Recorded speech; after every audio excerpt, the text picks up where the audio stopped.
Hello friends, today I am going to show you how we can read a REST endpoint using one of the new techniques of JDK, or rather it is a new set of APIs which is introduced in JDK 11, which is not there. This is not available before JDK 11.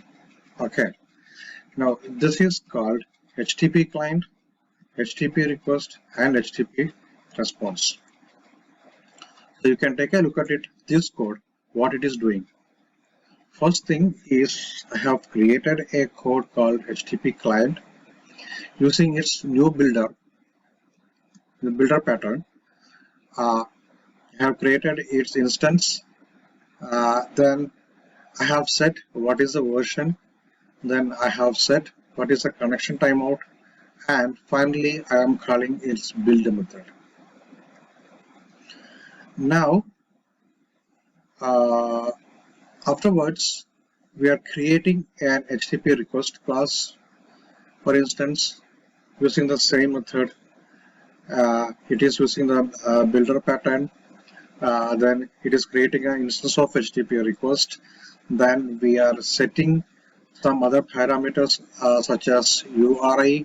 Then this URI is the REST endpoint which we are going to read it, which is called reqrds.in, which is free. Then we are specifying the timeout. What is the maximum time limit this particular object is trying to read the request. In this case, it is going to be 20 seconds. Then we are saying that build it. Now we have set URI and the timeout on HTTP request using the Fluent API. Then we are calling send method of HTTP client and passing HTTP request and body handlers of string. Okay, this body handlers of string means that it is sending the data in the form of string. Then we are printing the response using the status code, and we are getting the the content of the response using the body method of HTTP response class. Now this is what we are getting it. So we are going to just run it again and see whether it is correct or not.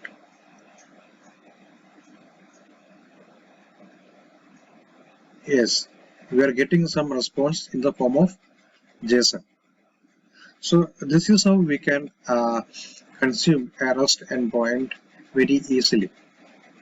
The same method can be used to read the content of any website as well. Thank you.